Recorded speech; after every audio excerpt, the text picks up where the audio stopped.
Absolute drama. Should have won it. But there was one patch of slippy grass just inside our half that caught Reece Burke out. Then he took one for the team. Good on him. And then we bottled it. I'm going to keep this brief. But yeah, let's run through the teams then, shall we? George Long started in goal for us with a back four of Josh Emmanuel, Reece Burke, Jacob Greaves and Callum Elder, with Richie Smallwood, George Honeyman and Greg Docherty in the midfield. Gavin White making his Hull City debut on the right, Malik Wilkes on the left, and Josh McGuinness leading the line. The bench was Matt Ingram, Louis Coyle, Alfie Jones, Regan Slater, Keane Lewis Potter, Billy Chadwick and Ahmed Salam. So omitted from the matchday squad entirely. Dan Batty, Sean McLaughlin, James Scott, Thomas Mayer and new signing Jordan Flores, who has apparently, according to him and McCann, been training with the club for about 3 weeks, which makes a hell of a lot of sense. If he's been training with you for 3 weeks and he's not playing when you've just signed a player who joined up with you yesterday, but he's playing. Alright, whatever.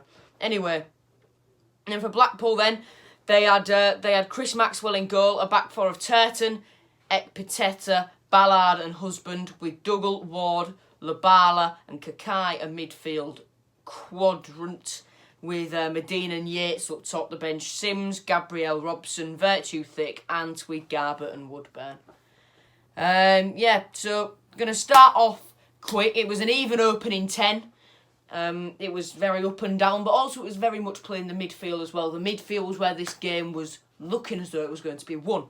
18th minute, free kick for City. The usual duo of Elder and Honeyman was stood over it, with the latter swinging it in looking for Docherty, but his effort is blocked from 8 yards. Gavin White did really well to lay it off to him there under a bit of pressure. 20th minute, it was a very long ball up to Gary Medine. He heads down and Sully Kakai shot wide. It was very, very close as well. I thought it was going to be much tighter.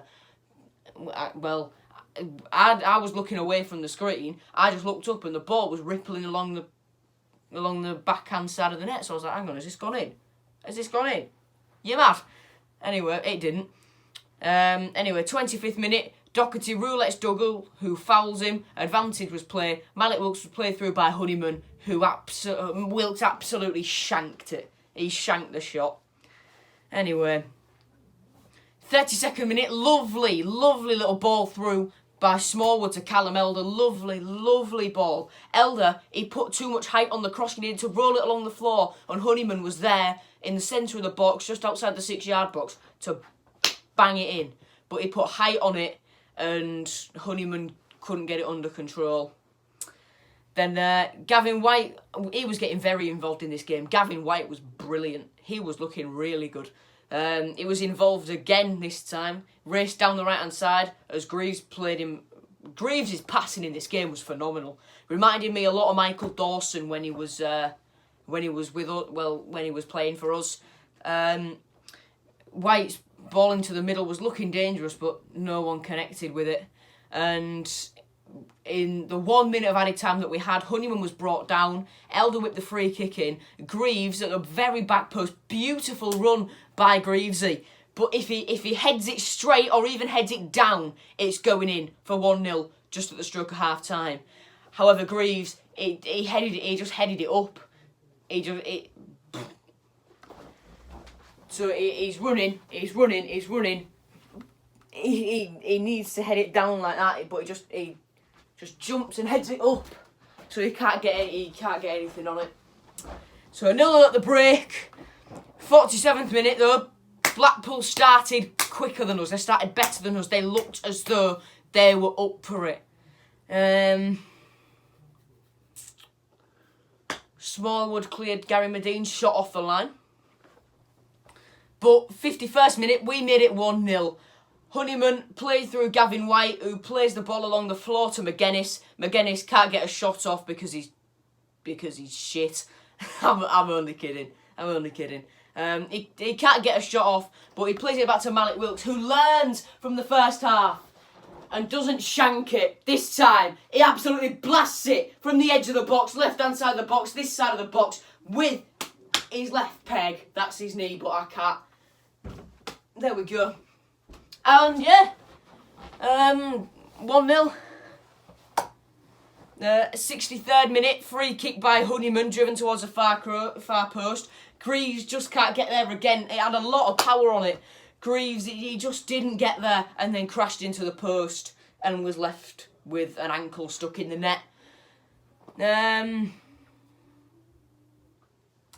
65th minute, Bert got booked.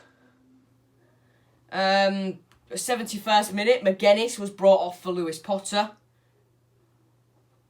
75th minute, Lewis Potter straight in the action. Handball by Virtue about 20-21 yards from goal. Elder, Honeyman, KLP, Wilkes, Smallwood all stood over it. KLP has a go. It looks as though the keeper clips it over the top of the crossbar like that. But the ref says it hit the crossbar when it definitely looked to me as though keeper tipped it over. Anyway, 78th minute, Reece Burke gets sent off. Not a second yellow, straight red. Burke, it was a suicidal pass from Smallwood, to be fair. But Burke, he would have had it, but slipped. Ben Woodburn brought on for Labala, who went down injured. Reece Burke, though, takes one for the team. George Long comes out to close him down. He's either going to get rounded or chipped by Woodburn, but Burke brings him down. It's going to be a straight red. Burke knows that, but he took one for the team. And that was where the tide turned. Medine took the Blackpool free kick and he blazed it over.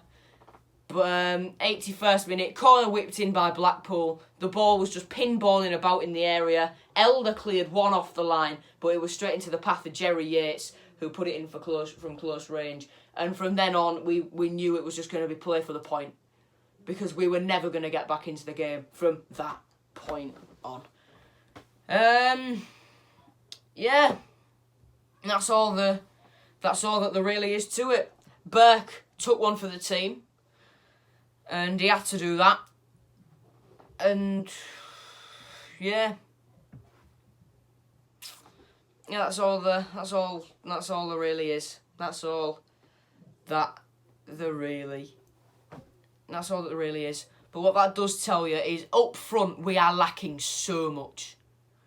Before Bert got sent off, honestly, Wilkes was looking so much sharper than McGuinness was. And he was only up front for 7 minutes on his own in a 4-3-3. But if we sign a striker, we can't have another 6'2", 6'3" lump of lard that McGuinness and Eves are. That's a bit harsh. But we can't sign another target man like that. We bought 3 last season. 1 McGuinness, 1 Eves, 1 Balog. None of them have worked. None of them have worked. We need to get someone like Lewis Potter. Someone who's got pace, who's so snappy. Someone like what Wilkes was doing, chasing every ball down. Eves does that, but he's not adequate enough in doing so, because he's crap. He can't hit a barn door with a banjo. So if we sign a striker, little, quick, takes chances. Because if we took our chances in that game, regardless of whether Bert got sent off or not, we were winning it. We were winning it 2-3-1. Easy. But that's just my say. Anyway, 2 points drop, definitely. But Reece took one for the team, because it could have been a whole lot worse. So, yeah. Cheers, everyone. See you later. Goodbye.